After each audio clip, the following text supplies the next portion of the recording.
My name is Audrey Miller. I'm 27, and last year I signed a $6.5 million contract with the Los Angeles Flames. For a moment, I thought I had finally proven myself, that my family would finally be proud of me, but pride was never what they gave me. My sister Savannah was the golden child, my brother Dylan the baby, and I was always the one left out. When I earned a scholarship, my mother only said, "At least it saves us money." When I scored 30 points in a championship, my father told me, "Basketball won't pay your bills at 30. What I didn't know then was that my greatest victory would also set the stage for my greatest betrayal. Because the night I walked back into that house, carrying gifts in my hands and hope in my heart, would be the night my sister shoved me down a flight of stairs. It would be the night I heard my own mother's voice say words that still echo in my chest. She asked for it. If you've ever wondered what it feels like to be betrayed by the very people who were supposed to love you, you'll understand my story. Stay with me, because what happened next changed everything I thought I knew about family. And before we dive deeper, hit like, subscribe, and share your thoughts in the comments. Revenge Stories Uncovered is where we prove that sometimes the family you choose is stronger than the one you're born into. From the outside, people used to say we looked like the perfect American family. Our house sat in a quiet neighborhood in Boston, with white shutters on the windows and a neat lawn that my father Richard insisted on mowing every Saturday morning. To anyone walking by, it looked like stability, harmony, and love lived behind those walls. But inside, it was something very different. It was a hierarchy, carefully constructed and never questioned, where I always found myself at the bottom. Savannah, my older sister, was the golden child. She could do no wrong in my parents' eyes. If she painted something and smeared colors across the canvas without meaning, my mother Catherine would look at it as if it belonged in a gallery. If she played the piano and missed half the notes, my father would still clap like she had performed at Carnegie Hall. Their voices dripped with admiration for her, as though she carried some special destiny the rest of us could never touch. Then there was Dylan, my younger brother. Being the baby of the family earned him endless forgiveness. If he broke a vase, it was called an accident. If he threw a tantrum, it was because he was tired. No matter what he did, excuses wrapped around him like a protective shield. My parents hovered over him with pride, as if he were the fragile jewel of the Miller household. And then there was me, Audrey, the middle child, the one who always seemed to fade into the background, the one expected to endure quietly without asking for much. My achievements were rarely celebrated, my voice often drowned out by the constant applause given to Savannah or the endless coddling of Dylan. Whenever I tried to share something I was proud of, it was met with indifference or, worse, dismissal. I remember the day I brought home my first basketball trophy. I was 12 years old, clutching the heavy gold-plated figure in both hands, hoping desperately that it would make my parents look at me the way they looked at Savannah. Instead, my father glanced at it and said, "That's nice, Audrey, but remember, basketball won't pay your bills when you're 30. My mother didn't even look up from the newspaper she was reading. Savannah laughed, tossing her hair back as if my accomplishment was nothing but a silly hobby. It was in those moments that I understood the truth. No matter how hard I tried, no matter what I achieved, I would never be enough for them. The walls of that house might have been painted in warm colors, but to me, they felt cold. I learned early that love there was conditional, handed out only to those who fit their expectations. And I was not one of them. That realization settled deep in my chest, not as a single blow, but as a quiet ache that grew heavier with every passing year. I told myself that one day I would find a way to break free from that invisible cage. I would shine so brightly that even they could not pretend not to see me. As I grew older, the patterns in our family became impossible to ignore. It wasn't just about Savannah being praised or Dylan being coddled. It was about the way my parents allowed them to shift the blame and the consequences onto me. I remember one evening when Savannah accidentally broke her own jewelry box. Instead of admitting it, she cried and pointed at me, insisting I had gone into her room and ruined it out of jealousy. My father didn't ask questions. He simply looked at me with disappointment, told me he expected better, and grounded me for a week. I stood there stunned, holding back tears, while Savannah stood behind him smirking. That smirk cut deeper than the punishment itself. It was like that, over and over again. Savannah learned quickly that she could get away with anything as long as she used me as the scapegoat. She would spill juice on the couch and whisper to our mother that I had been careless. She would stay out past curfew and then claim she had been with me, knowing my parents wouldn't bother to check. Each time I protested, I was met with cold stares and the same tired words, "Stop making excuses, Audrey." After a while, I stopped fighting because every protest seemed to confirm in their eyes that I was the problem. Even Dylan, who was younger than me, joined in as he grew older. He picked up on Savannah's habits and realized how easy it was to shift blame onto me. Once, when he got into trouble at school for failing a test, he told my father it was because I hadn't helped him study. Instead of asking why he hadn't done the work himself, my father scolded me for being selfish. I remember looking at Dylan, his eyes darting away from mine, and feeling the sting of betrayal from someone I had once thought would be my ally. The worst moments were the ones where they excluded me completely. There were dinners at my grandmother's house, family outings to the movies, celebrations for Dylan's small achievements or Savannah's failed exhibitions, and somehow no one ever remembered to tell me. I would come home to find the house empty, the kitchen table cleared of dinner, the laughter lingering faintly in the air. When I asked Savannah why no one told me, she would tilt her head and say in mock innocence, "Oh, I thought you knew." Those words became a dagger I heard too often. The isolation hurt more than any punishment. It taught me that I didn't belong, even inside my own home. I would lie awake at night staring at the ceiling, wondering what was wrong with me, why my own parents couldn't look at me with pride or love. The only time I felt alive was when I was on the basketball court, where none of them could interfere. There, under the flickering lights of the community gym or out in the rain-soaked driveway, I could escape. The ball didn't care about favoritism. The hoop didn't care about Savannah's lies or Dylan's excuses. On that court, for a brief moment, I mattered. Those painful memories carved something permanent inside me. They made me hungry for proof that I was worth something, that I could not be erased. Every unfair punishment, every lie, every lonely dinner at an empty table became fuel. I promised myself that one day I would achieve something so great that none of them could deny me, even if they wanted to. The loneliness in my own house became unbearable as I moved into my teenage years. I stopped expecting to hear applause when I achieved something, stopped waiting for a smile of recognition or a word of encouragement. By then, I already knew that in my family, those things were reserved for Savannah and Dylan. Still, the ache never really went away. I would sit in the locker room after a game, my jersey damp with sweat, my name echoing in the cheers from the crowd outside. And yet, when I looked toward the bleachers, the seats where my parents should have been were always empty. That emptiness stung worse than any defeat. It was as if my victories didn't count unless they were witnessed by the people who refused to show up. There was one night that is burned into my memory. We had just won the regional semifinals, and I had scored 30 points. My teammates celebrated, hugging each other, calling their families who had come rushing down to the court with flowers and posters. I slipped away quietly, clutching the medal in my pocket, because I had no one to meet me at the gate.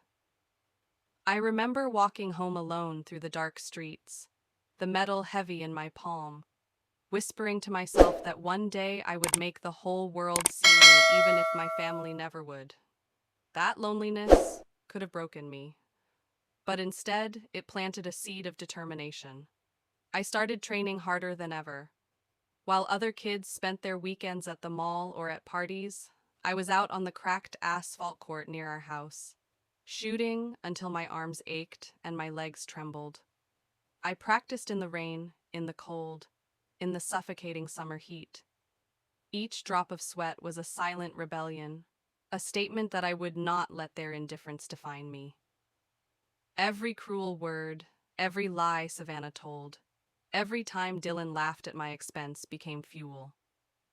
My father's dismissive comment, "Basketball won't pay your bills at 30, echoed in my mind like a challenge I refused to lose.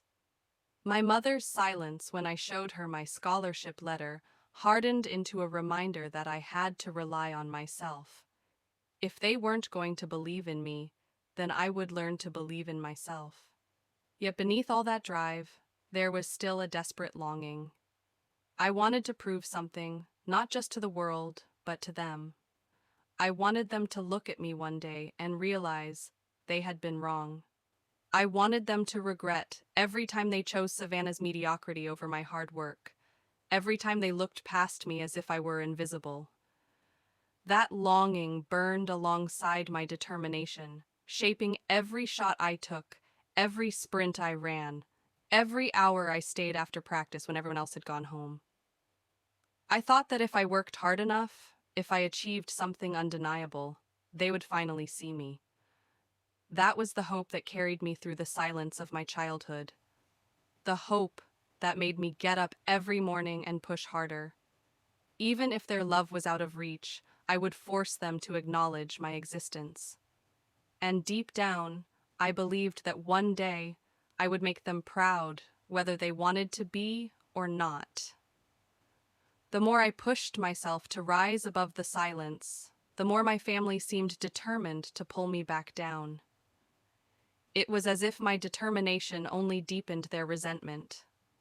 My mother, Catherine, once took the small savings account I had built from babysitting and weekend jobs and used it to cover Savannah's overdue credit card bills.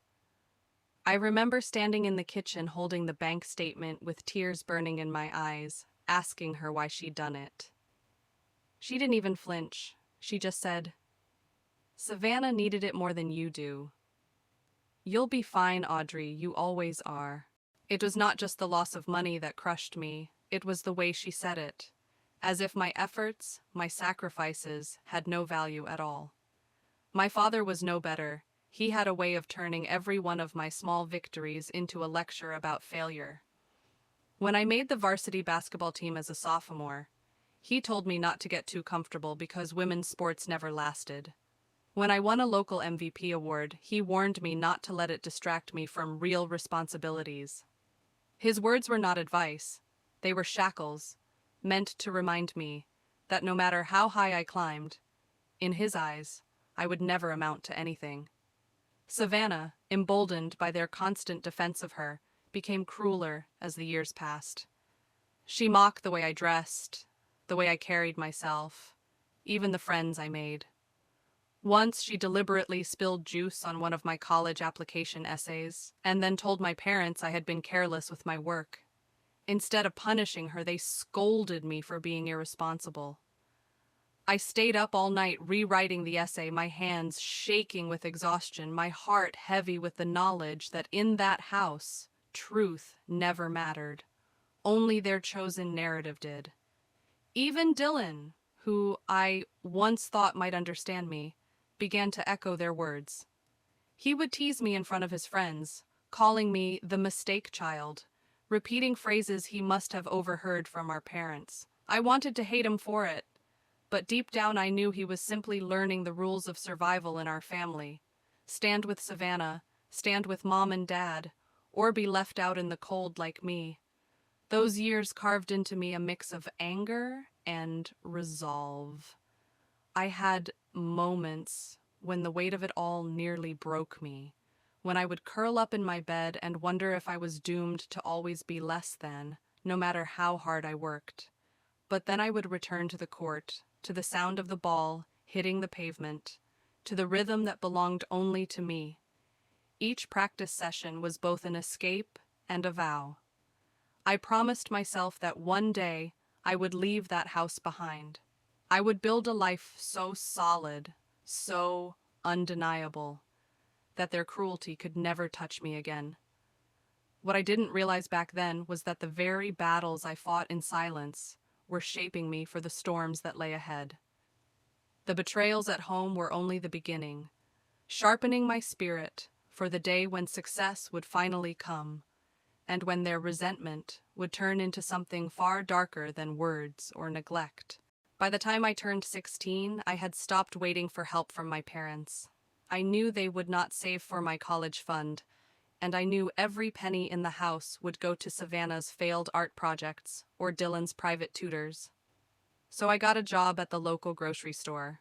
It wasn't glamorous. My hands smelled like cardboard from stocking shelves, and my legs ached after long shifts.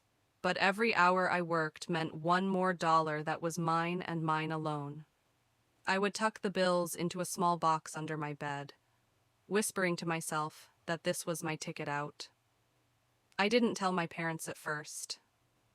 Part of me hoped they might notice the long hours I spent away from home, the tired look in my eyes, the quiet dinners where I barely touched my food. But of course they didn't. When they finally found out, it wasn't pride I saw in their faces. It was contempt. My father leaned back in his chair and scoffed, "You're wasting your time, Audrey. Stocking groceries isn't a future. You should be focusing on something practical, like Savannah's art school applications."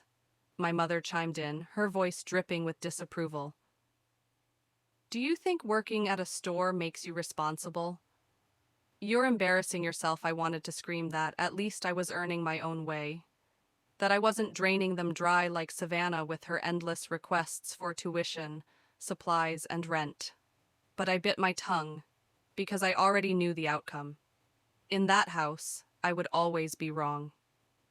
There was one night I will never forget. I came home after a late shift, the fluorescent lights of the store still buzzing in my head. My uniform wrinkled and damp with sweat. Savannah was sitting in the living room with a new set of paintbrushes, brushes I knew cost more than a week of my wages. My mother stood over her, smiling as if Savannah had discovered fire. "Your sisters invest in her future," she told me pointedly. I stared at the brushes, then at my sore hands, and felt something inside me twist. I was the one investing in my future, but no one in that room would ever admit it. The deeper I threw myself into work, the more isolated I became.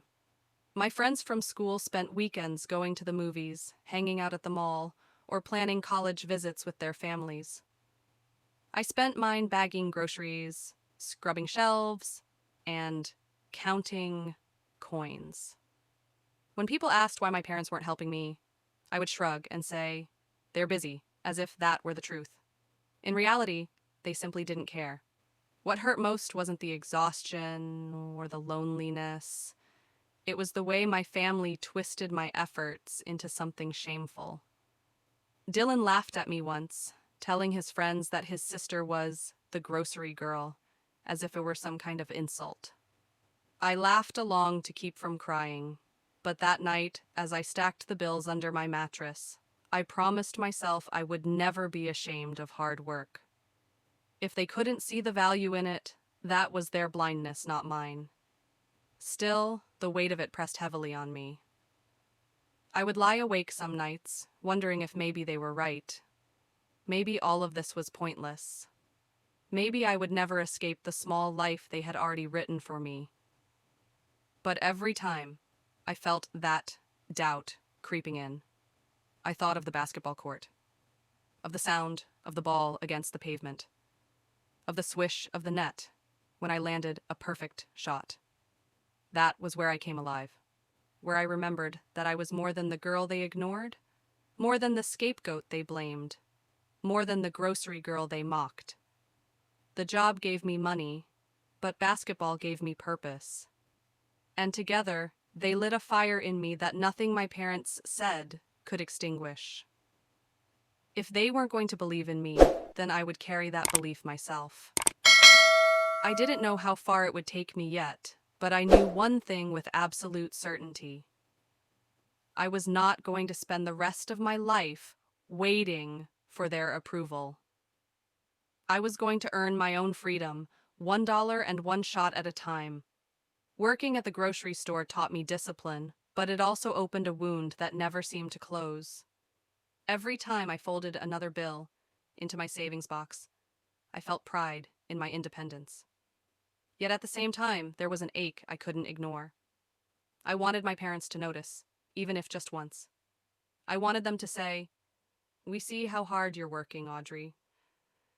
But those words never came. The silence in our house was louder than any recognition could have been. Basketball was the only thing that balanced that ache. On the court, I felt powerful. The echo of the ball on the hardwood, the rhythm of my shoes squeaking as I pivoted, the moment when the ball slid through the net without touching the rim. Those were the times when I believed I was more than the invisible child. I poured every ounce of frustration, every bitter memory, into my training. When I ran sprints until my lungs burned, I imagined I was running away from my father's dismissive words. When I lifted weights until my arms trembled, I told myself I was building strength that no one could take from me. But even on the best nights, when I broke personal records or received praise from my coaches, I still went home to the same cold house. I would walk through the front door, hoping that maybe tonight would be different, that someone would ask how practice went. Instead, I would find Savannah bragging about a new art exhibit, or Dylan complaining about a teacher, and my parents listening, as if every word mattered. If I tried to share my own day, I was met with a distracted nod or a quick dismissal. That disconnect cut deeper than the hours of loneliness at the store. Inside me, two voices battled constantly. One said, "Keep fighting, Audrey, prove them wrong, force them to see you." The other whispered, "No matter what you do, they will never care." Some nights the second voice won, and I would cry quietly into my pillow, wondering what it felt like to be loved without conditions. But then morning would come, and I would lace up my sneakers, grip the ball, and tell myself that I could turn that pain into fuel. The hardest part was knowing that my desire to prove myself was tangled up in my need for their approval. I hated that I still longed for it. I hated that after all the times they dismissed me, I still craved their recognition like oxygen. It made me feel weak, even though I was working harder than anyone I knew. I wondered if success would ever be enough, or if my family's rejection had already carved scars too deep to heal.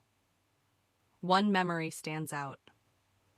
I had just been named captain of my high school basketball team, a role I had dreamed of for years. The coach gave me the armband, and my teammates cheered as if I had earned a crown. That night I rushed home, my heart pounding with excitement, and told my parents at the dinner table. My father didn't even look up from his plate. He just said, "Don't let it go to your head." My mother sighed and asked if I had remembered to clean my room. Savannah rolled her eyes and Dylan laughed under a breath. I sat there, my fork frozen in my hand, the joy draining out of me as if it had never existed. Moments like that hardened me, but they also left cracks I tried desperately to hide. I told myself I didn't need their love, that I could build a life without it, but deep inside I was still that little girl holding up a basketball trophy, begging to be seen. That contradiction defined me, strong and determined on the outside, wounded and yearning on the inside. It was a battle I carried every day, and it shaped the choices that would lead me far from that house, but never fully away from its shadow. At school, the divide between me and everyone else grew wider with each passing year. My classmates would talk about their weekends at the movies, the trips they took with their families, the new clothes or gadgets their parents bought them. I would sit there listening, nodding politely, while silently calculating how many hours of stocking shelves it would take me just to afford a pair of shoes that wouldn't fall apart on the court. Their lives sounded effortless, like the world was rooting for them from the moment they were born. Mine felt like a constant uphill climb where every step had to be fought for. When college applications became the main topic of conversation, the gap only deepened. My friends' parents scheduled tours, hired tutors, and bought guidebooks. They bragged about acceptance letters and scholarship interviews over dinner. Meanwhile, I filled out applications alone at the kitchen table after my shifts, often rewriting essays late into the night because Savannah would accidentally spill something on them, or Dylan would use my laptop and delete my drafts. My parents didn't offer help or encouragement. In fact, they questioned why I even bothered. "Do you really think you're Ivy League material?" my mother asked once, her tone flat and dismissive. My father laughed, saying, "Maybe you should aim for community college." Don't waste your time dreaming too big. Hearing those words stung worse than the long hours at work. It wasn't just that they doubted me, it was that they wanted me to doubt myself. I could feel the difference whenever I spent time with teammates whose parents showed up to every game, waving posters and shouting their children's names. After each victory, their families swarmed them with hugs, cameras flashing, pride radiating from every smile.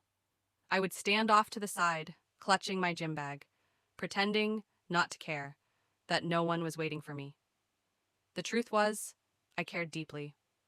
I longed for that kind of support, even if I knew I would never get it. Sometimes teachers would notice. My English teacher once pulled me aside after class and asked gently why my parents never attended conferences or school events.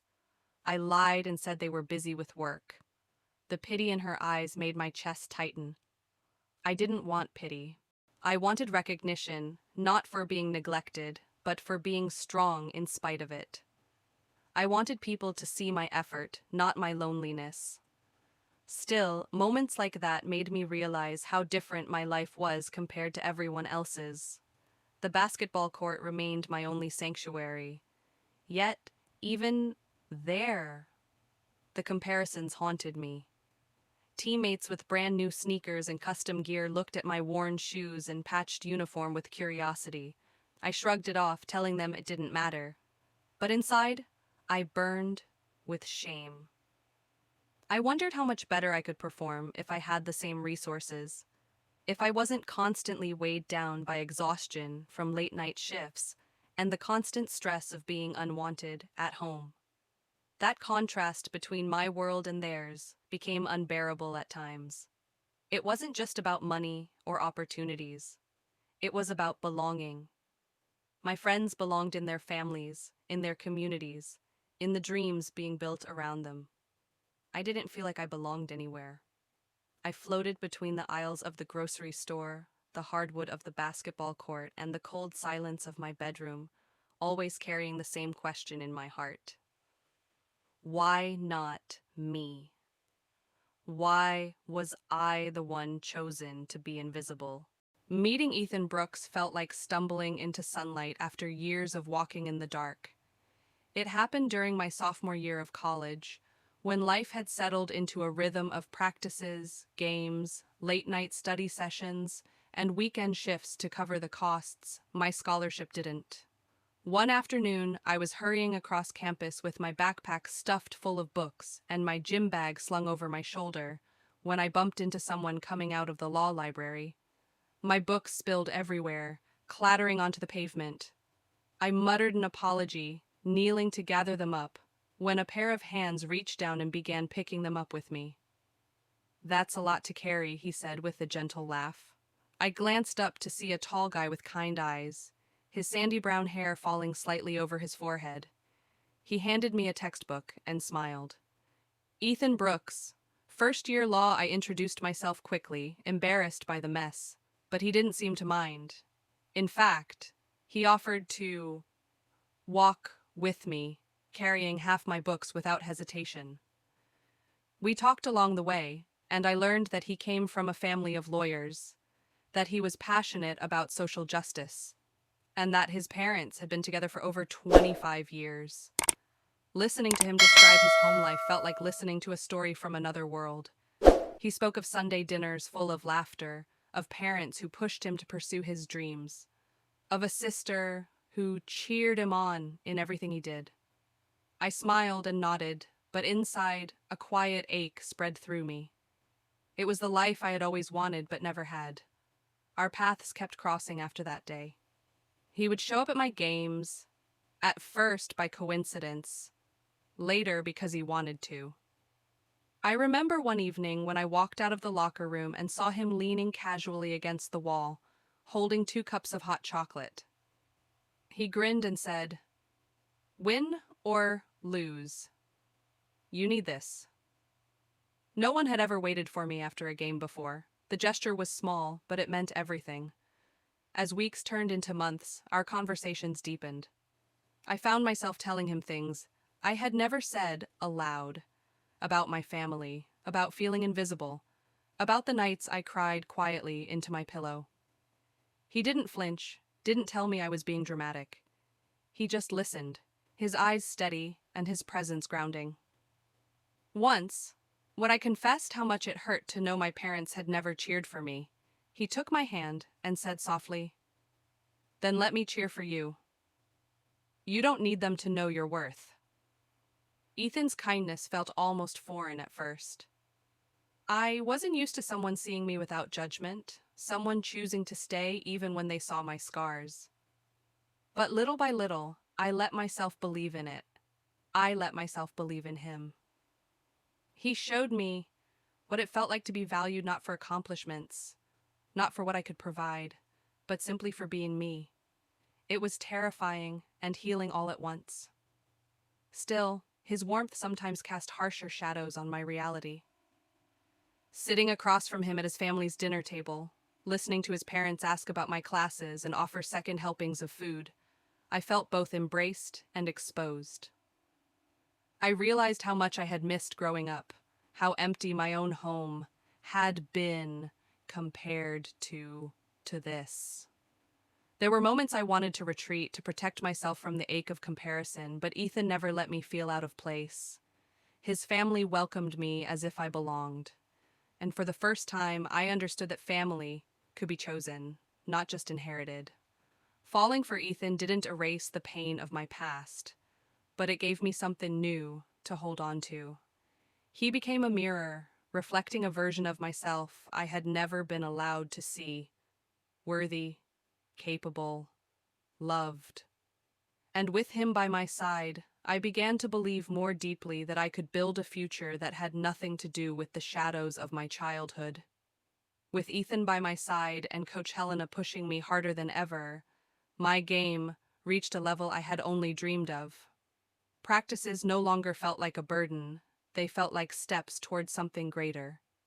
Every sprint, every drill, every drop of sweat was an investment in the future I was determined to claim. My name began to circulate around campus, then in local sports columns. Reporters started showing up to our games, scribbling notes whenever I stepped on the court. For the first time, I felt like the world beyond my family could see me clearly. My breakout moment came during the National Collegiate semifinals. The arena was packed, the noise deafening, the air electric with tension. We were down by 2 points in the final seconds, and the ball landed and my hands. Time seemed to slow as I dribbled past one defender, then another, and launched the shot from beyond the 3-point line. The ball arced high, the buzzer sounded, and the net swished. The crowd erupted. My teammates lifted me into the air as chants of my name filled the stadium.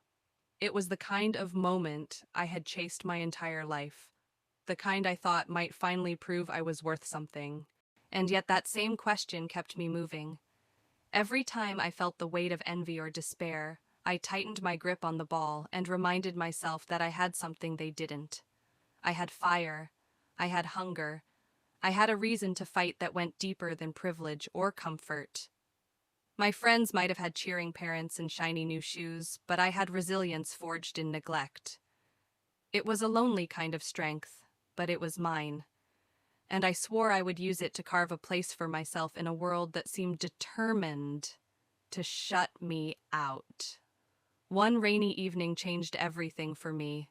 I had just finished a long shift at the grocery store, my back aching from lifting boxes, but I still dragged myself to the cracked asphalt court near our neighborhood. The air was cold, the rain falling in thin sheets that soaked through my clothes, but I didn't care. I bounced the ball with numb fingers, forcing myself through drill after drill. Each shot was an answer to every cruel word my parents had ever said. Every sprint through the puddles was my way of saying that I would not give up, no matter how invisible they tried to make me. I didn't realize someone was watching until I heard footsteps on the wet pavement. A woman in a heavy coat stood at the edge of the court, holding an umbrella. She looked serious but curious, her sharp eyes following every move I made. At first, I thought she was just passing by, but when I paused to catch my breath, she called out, "You've got discipline, kid. How long have you been out here?" Embarrassed, I wiped my face with the sleeve of my hoodie and muttered, "A few hours." She stepped closer, her shoes splashing in the puddles, and extended her hand. "Helena Rodriguez," she said, "head coach at Eastbrook High. I've been scouting talent, and I think you've got something special." Her words stunned me. No one in my life had ever used the word special about me, at least not in a good way. I stammered, unsure if she was serious, but she smiled with a firmness that told me she meant it. "Talent is only half the battle," she added. "What I see in you is hunger. And hunger is what builds champions." That night, for the first time, I felt seen, not as the forgotten middle child, not as the grocery girl, but as someone with potential. Helena became more than just a coach. She became a mentor, almost like the mother I had never known. She pushed me harder than I thought possible, but unlike my parents, her criticism came with purpose. When she told me to run another set of drills, it wasn't to belittle me, it was to help me grow. When she corrected my shot, it wasn't to point out flaws, it was to prepare me for greatness. I started spending more and more time with her, staying late after practice, asking questions, absorbing every bit of wisdom she was willing to give. She told me stories about players who had come from nothing and still made it to the top. She reminded me that the game didn't care about privilege or favoritism, only about work ethic and resilience. Those words lit a fire inside me that no amount of neglect could extinguish. Of course, my family didn't understand. When I told my parents about Helena, my father shrugged and said, "Coaches just want to use you until you burn out." My mother sighed, dismissing it as another of my silly obsessions. Savannah rolled her eyes, mocking me for chasing a ball like a child. But their words couldn't touch me the way they used to. For the first time, I had someone who believed in me, and that belief was stronger than their contempt. With Helena's guidance, I began to transform. My game sharpened, my confidence grew, and opportunities that once seemed impossible started to open up. But more than that, she gave me a glimpse of what true support felt like. She showed me that encouragement could be real, that discipline could come from love rather than cruelty. That realization both inspired me and broke my heart, because it made me see even more clearly what I had been missing at home. Looking back now, I realized that meeting Helena was the turning point. She was the proof that I wasn't doomed to live in the shadow of Savannah and Dylan forever. She was the first sign that I could build a future defined not by my family's neglect, but by my own determination and the people who chose to believe in me. The next morning, my face was on the front page of the sports section. Audrey Miller leads Eastbrook to victory. Messages flooded my phone from classmates, professors, even people I barely knew. Ethan showed up at my dorm with flowers and a grin that made my heart race. For a moment, I let myself believe that maybe my parents had seen it too, that maybe they would call and say, "We're proud of you." But when I went home that weekend, reality hit harder than any defender ever could. At dinner, my father mentioned the game only to say, "Don't get cocky. One shot doesn't make a career." My mother added, "College basketball is cute, Audrey, but it's not real life.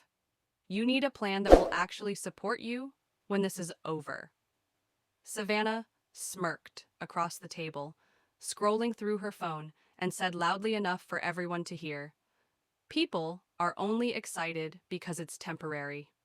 Women's sports don't last."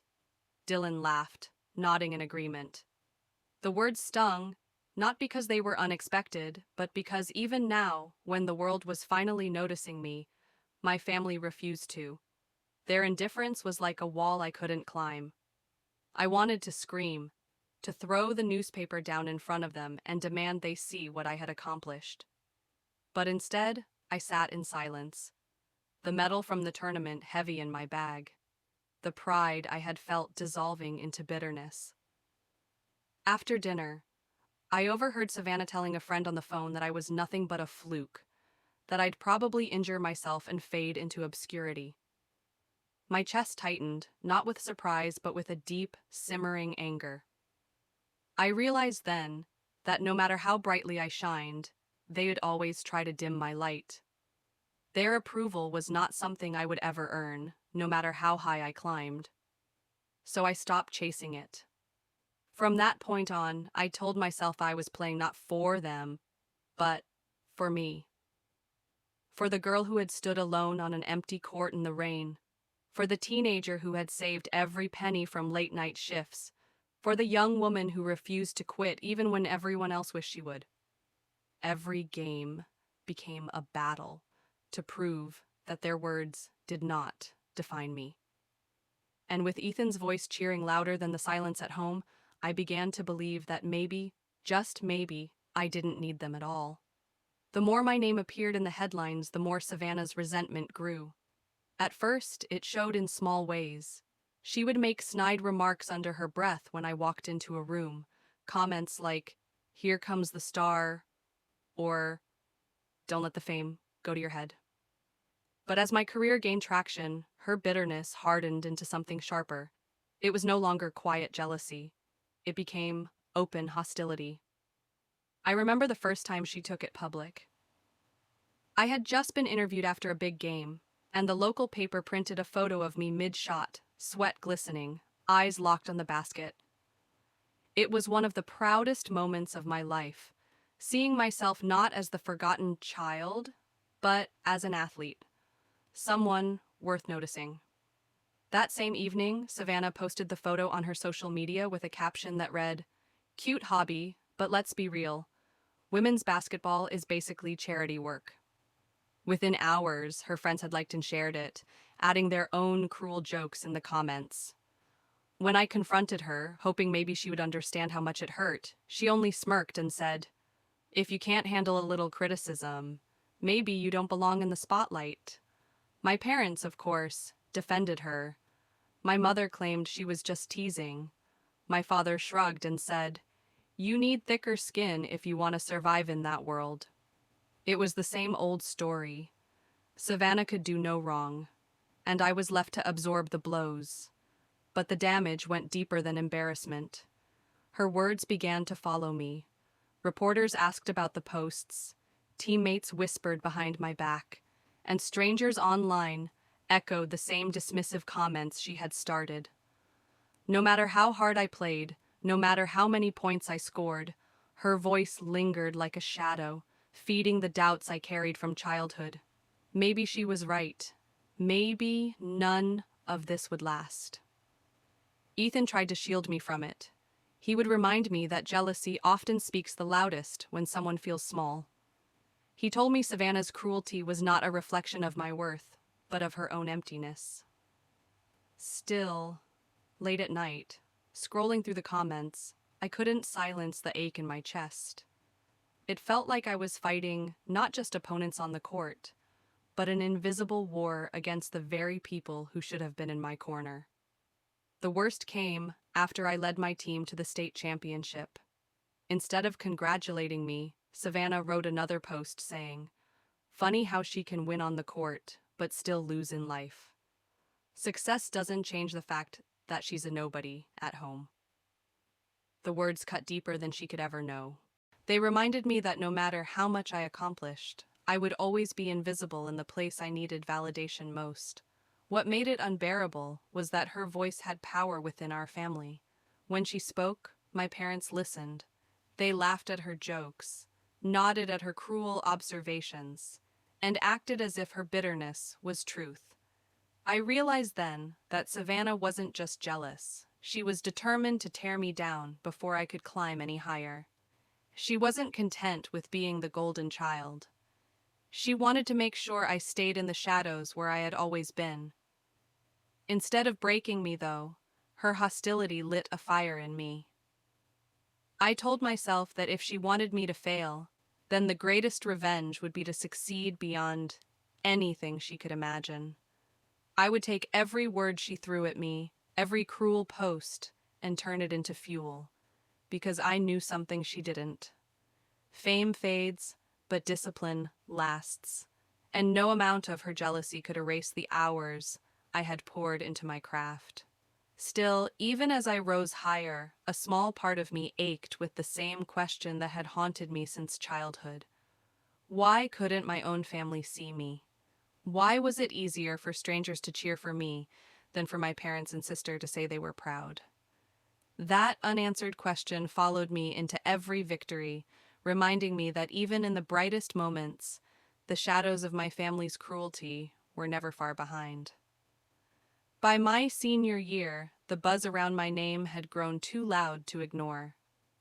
Scouts from professional teams began showing up at our games, their clipboards and sharp eyes following my every move. I felt the weight of their attention, but instead of scaring me, it fueled me. Every shot, every defensive play, every moment I left on the court felt like proof that I had survived more than just games. I had survived a family determined to make me invisible. When the Los Angeles Flames finally called with an offer, I could barely breathe.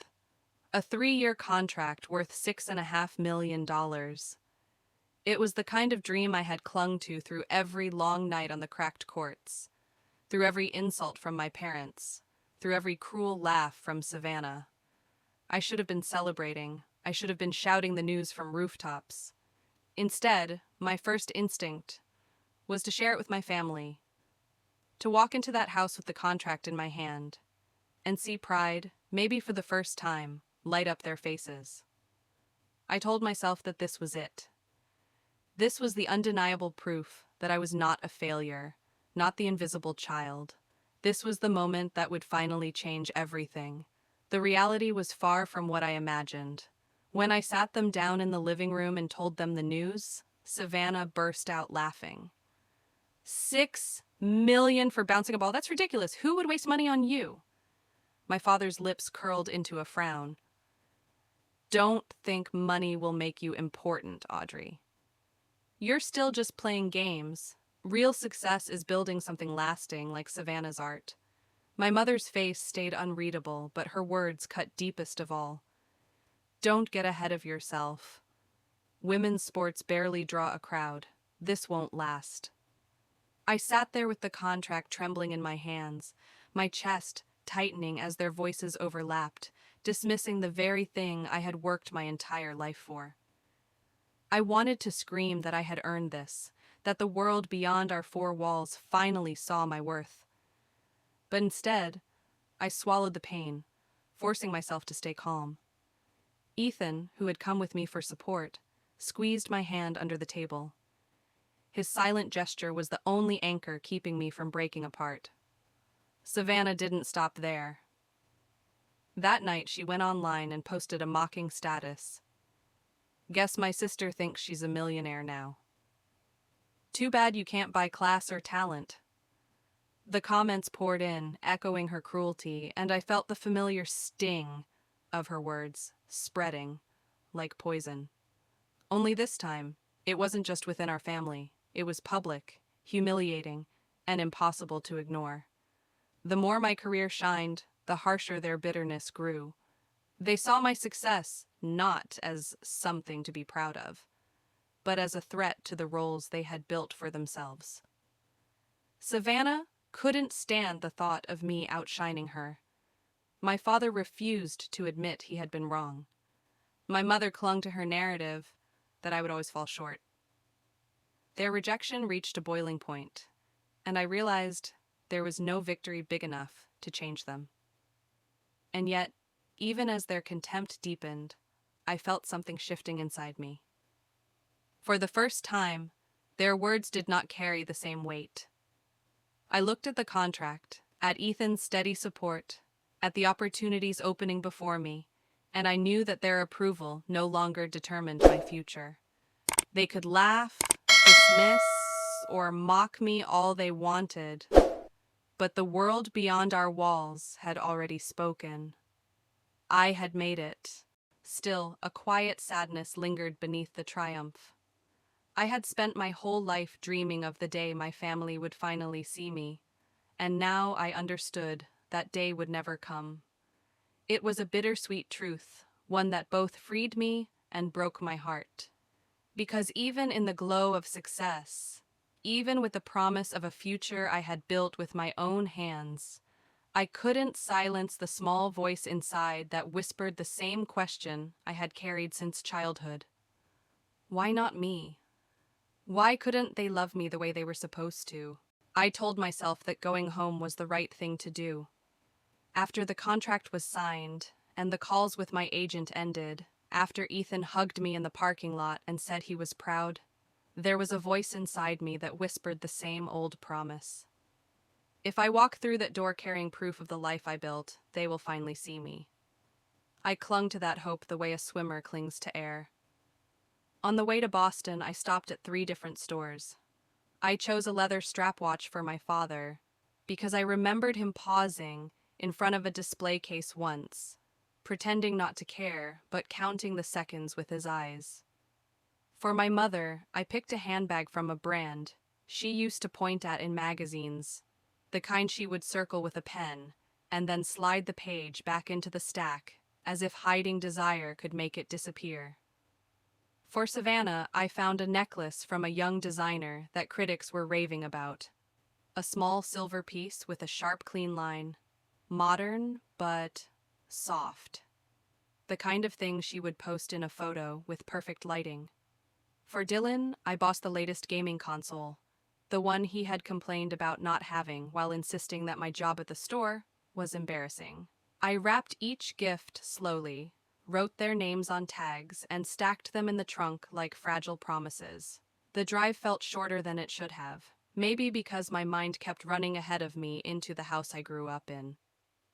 I pictured my father raising his eyebrows with surprise, my mother covering her mouth, Savannah's smile thawing for once, Dylan shouting my name the way little brothers do in commercials where families are perfect. The truth is, I wanted the moment to be cinematic. I wanted applause without an audience. I wanted forgiveness without confession. When I turned onto our street, the houses looked exactly the same.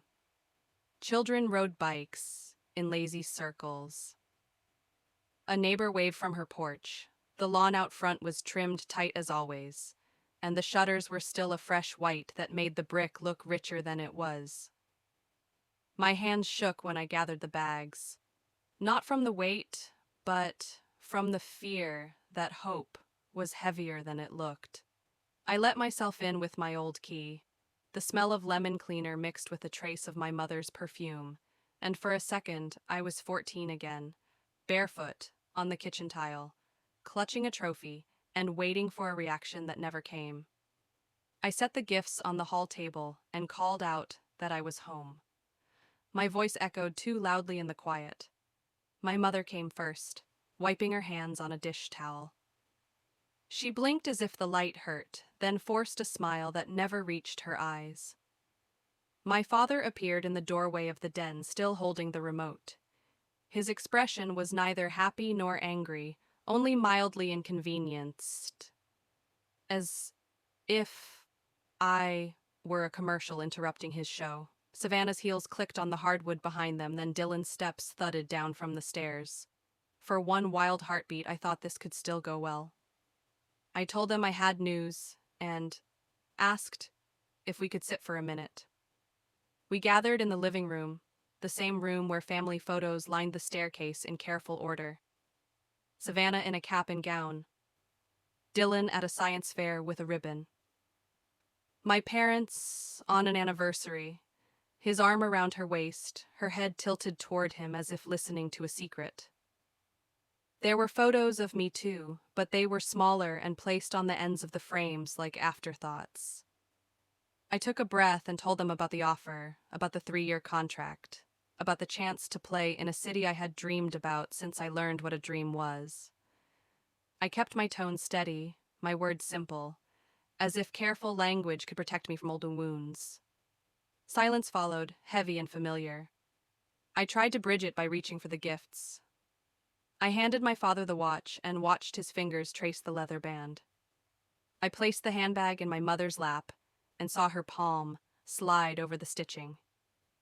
I passed the necklace to Savannah and the console to Dylan. I explained each choice, the memory that made it feel right. I said I wanted to celebrate together, that I wanted them to have something from me before the season began. I waited for their faces to soften. I waited for a sentence that began with, "We are proud." What came instead was a flicker of something unreadable in my father's eyes and a tightness around my mother's mouth. Savannah stared down at the box without opening it. Dylan already had the console half unwrapped, his excitement paling when he glanced at our parents. The room felt colder than the weather outside. I told myself not to panic. I told myself to keep breathing. I told myself that hope was still possible, even as the air thinned and the distance between us stretched like a rope about to snap. The silence stretched until it was unbearable. My father finally cleared his throat, setting the watch back in its box with the same care someone might give a broken object. His voice was flat when he asked if I really thought playing basketball was a career worth celebrating. I tried to answer calmly, to explain that this was the culmination of years of sacrifice, that the contract wasn't just money, but recognition. He leaned back in his chair and shook his head, saying that real success was measured in building something lasting, not in chasing applause that would fade. My mother shifted the handbag onto the table as though it were a piece of clutter she didn't know what to do with. She told me not to waste my time thinking I had made it, because women's sports barely survived a news cycle. Her words were soft, but sharp, like a knife wrapped in velvet. I felt the sting cut deeper than if she had shouted. I had imagined tears in her eyes, maybe even a hug, but all I saw was dismissal. Savannah finally opened her box, glanced at the necklace, and laughed. She said I was trying to buy her affection because deep down I knew she was the one with real talent. Her voice carried the same superiority it always had, but louder now, emboldened by my parents' silence. She added that no one cared about a girl chasing a ball, that in a few years, no one would even remember my name. I clenched my fists in my lap, my nails biting into my palms, because answering her would only feed her cruelty. Dylan sat with the console on his knees, his eyes flicking from me to our parents. For a moment I thought he might say something in my defense, but then he forced a laugh and repeated Savannah's words like an echo. It was easier for him to blend in than to stand out, and I realized that even if he felt differently, he would never risk it. I sat there, my chest tightening as the hope I had carried into the house dissolved. Every smile I had imagined, every moment of pride I had dreamed about, crumbled in front of me. The gifts that had felt like bridges now felt like bricks, sealing me off from them forever. I tried to remind myself that I had Ethan waiting outside, that Coach Helena had believed in me when no one else did, that the world was finally recognizing my worth.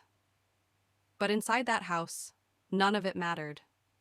To them, I was still the invisible child, the one who could never be enough. The sting of their words was sharper because I had dared to believe this time would be different.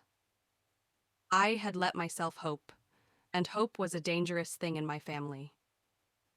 Their coldness wrapped around me until I could barely breathe.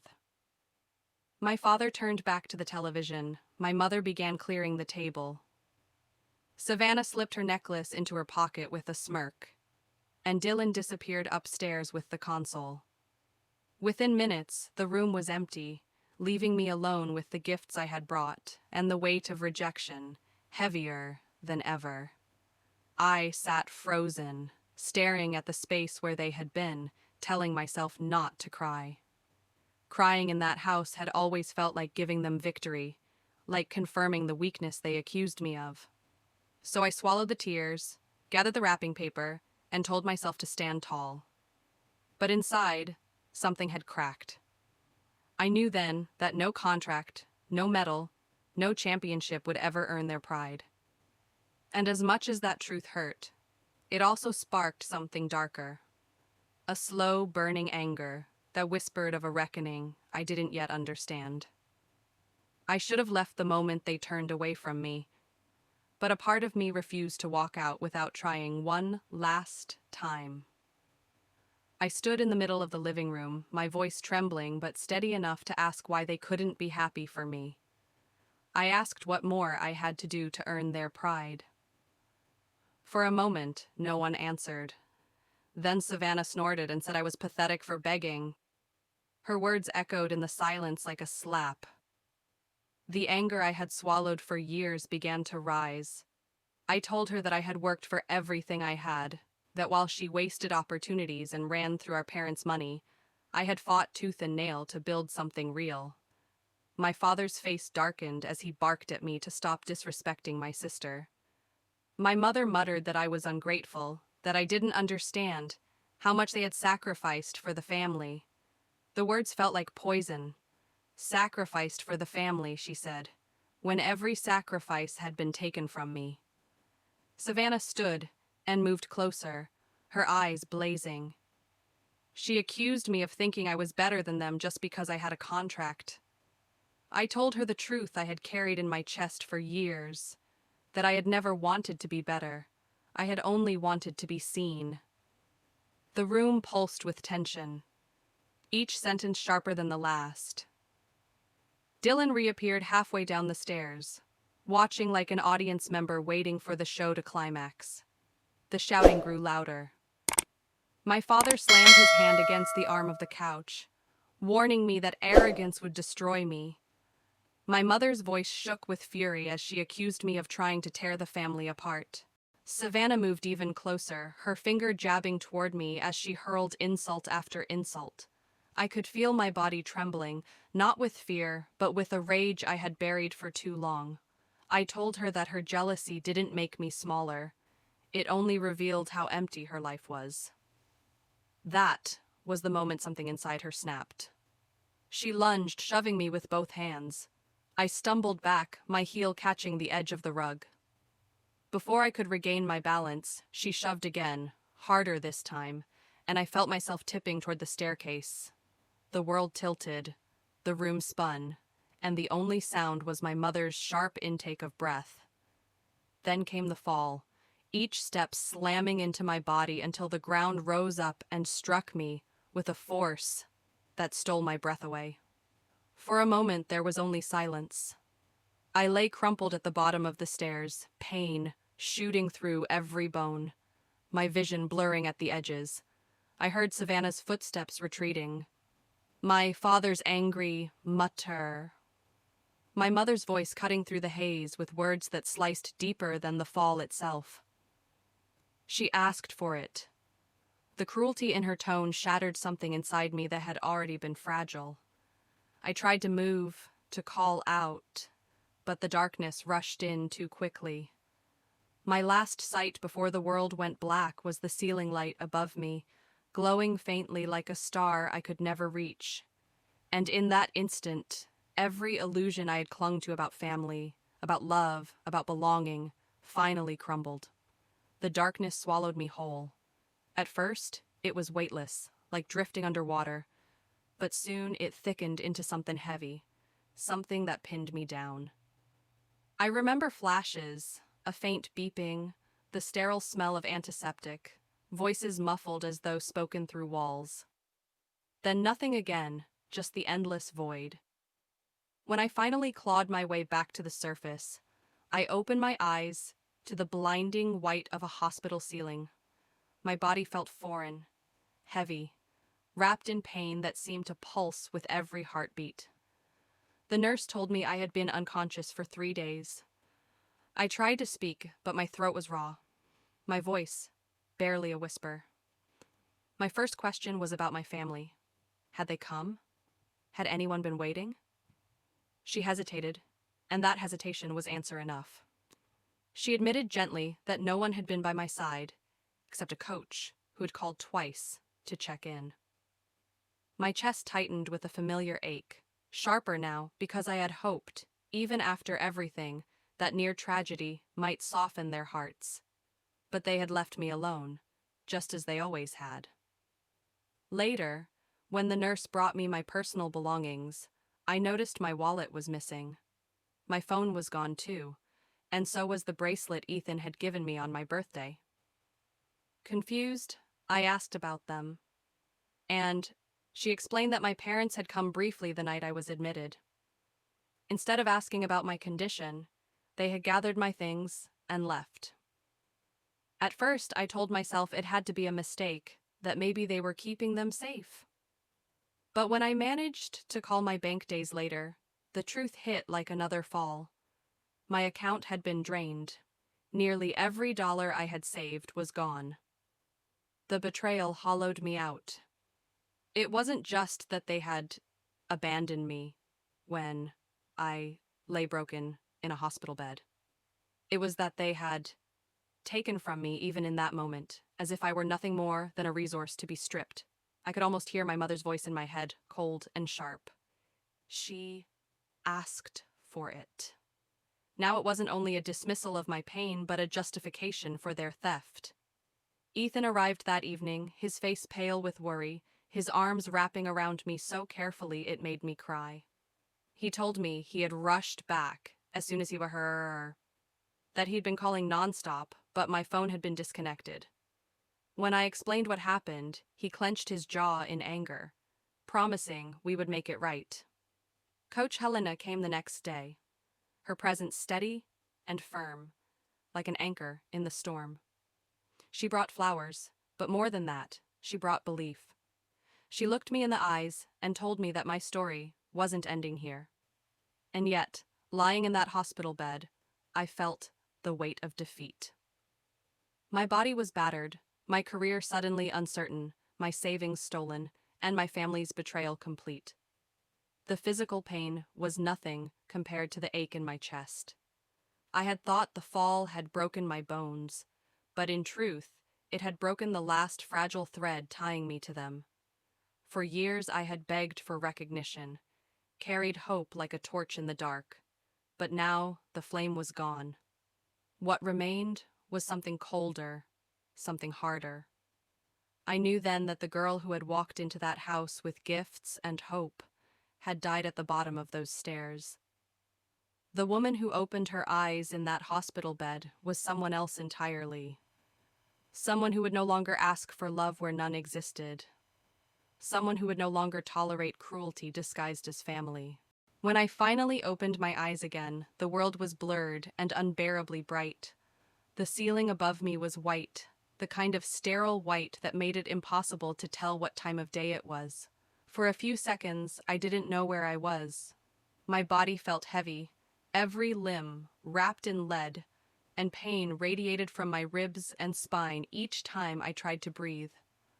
I tried to lift my hand, but even that small movement felt like dragging a weight through quicksand. It was only when the rhythmic beeping of a heart monitor reached my ears that I realized I was in a hospital. The nurse noticed I was awake and rushed to my side. Her voice was calm but concerned as she explained that I had been unconscious for 3 days. 3 days. My mind reeled, trying to stitch together the fragments of memory. The shouting, Savannah's hands shoving me, the stares rushing up at me, the sound of my mother's voice saying I deserved it. The memories came back, in flashes, so sharp, they made me flinch. I asked, my voice cracked and hoarse, if my family had been there. For a moment the nurse hesitated, her eyes flickering as though she wished she could tell me something better. Then she admitted softly that my parents had come by only once, right after I was brought in. They didn't stay. They didn't ask questions about my condition. They didn't even wait for the doctor. I felt the words sink in like stones.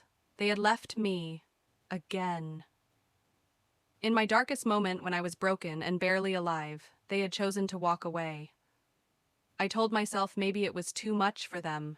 Maybe they didn't know how to handle seeing me like that. But the excuses collapsed as soon as I remembered what the nurse said next. They hadn't left empty-handed. They had taken my things, my wallet, my phone, even the bracelet Ethan had given me on my birthday. I tried to push myself upright, ignoring the pain shooting down my spine, demanding to know why. The nurse gently urged me to lie back, promising we would sort it out. But the panic in my chest only grew. As soon as she left the room, I asked for a phone and called my bank. My hands shook so badly I could barely hold the receiver. But when the operator confirmed that nearly all of my savings had been withdrawn in the last 48 hours, the room spun. $80,000. Gone. Money I had earned stocking shelves, working shifts, playing tournaments, sacrificing sleep and food, saving every spare dollar to carve a future for myself. All of it drained by the people who were supposed to protect me. The betrayal was worse than the pain in my body. I lay there staring at the ceiling, tears sliding silently down my temples, realizing that any last shred of faith I had held in my family had been stolen along with that money. They hadn't just abandoned me, they had chosen to profit from my suffering. The voices of my parents echoed in my head, my father telling me basketball wasn't real, my mother telling me not to get ahead of myself, Savannah mocking me for thinking I was important. And now they had proven, without hesitation, that in their eyes I was worth nothing more than what they could take from me. That night when Ethan finally arrived, his face pale with worry, I broke down completely. He gathered me into his arms carefully, mindful of my injuries, but I clung to him as if I would drown without his steady presence. I told him everything, my voice shaking with anger and disbelief. He held me tighter and whispered that I wasn't alone anymore, that they couldn't take who I was, no matter how much they stole. His words were an anchor, but the storm inside me didn't calm, because in that hospital bed, for the first time in my life, I understood the full truth. My family wasn't just neglectful, they were dangerous. And lying there, broken and betrayed, I realized something else too. The girl who had begged for their love was gone. What remained was a woman who had nothing left to lose. And that was far more powerful than anything they had imagined. The hours after learning the truth felt endless. I lay in that hospital bed with the steady beeping of machines filling the silence, my body wrapped in pain, and my mind wrapped in betrayal. I kept hearing the words from the bank repeating in my head, every detail a knife twisting deeper. My own parents had emptied my account while I was fighting for my life. It was almost too cruel to believe, yet the emptiness in my chest told me it was real. I felt like a hollow shell, cracked open and left behind. When the door creaked open that evening, I braced myself instinctively, almost afraid it might be them again, coming not to check on me but to take more. Instead, it was Ethan. His hair was disheveled from running, his eyes wide with fear that only softened when he saw me awake. He dropped his bag on the floor and hurried to my side, his hands trembling as they cupped my face. "Audrey, thank God," he whispered, his voice breaking.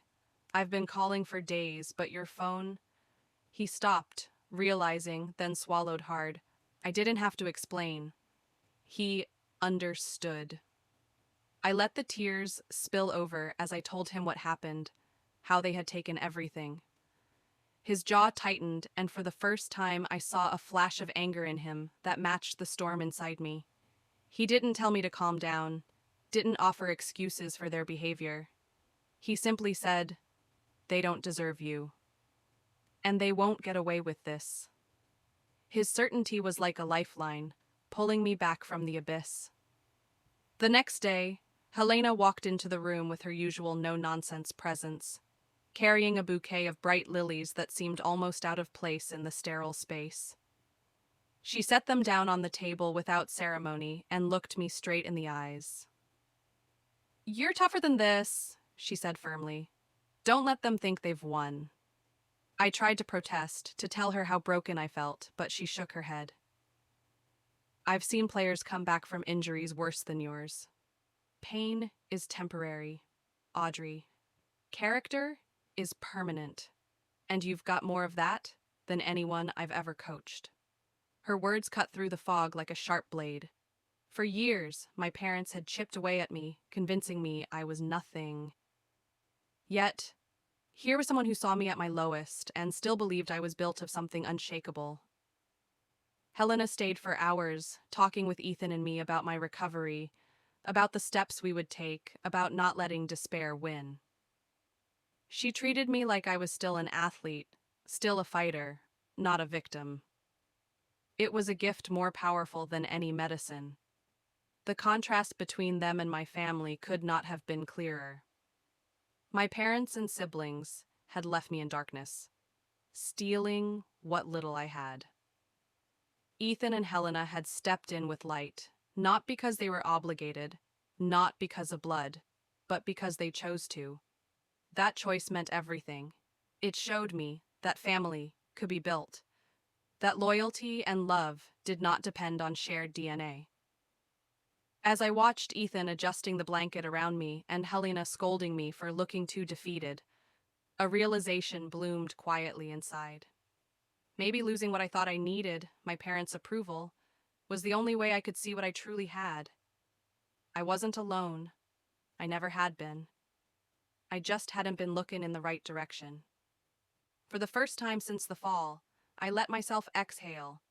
The anger was still there, the pain still raw, but it no longer swallowed me whole. Ethan's steady hand in mine and Helena's fierce determination reminded me that while my family had chosen betrayal, others had chosen me. And those choices mattered far more.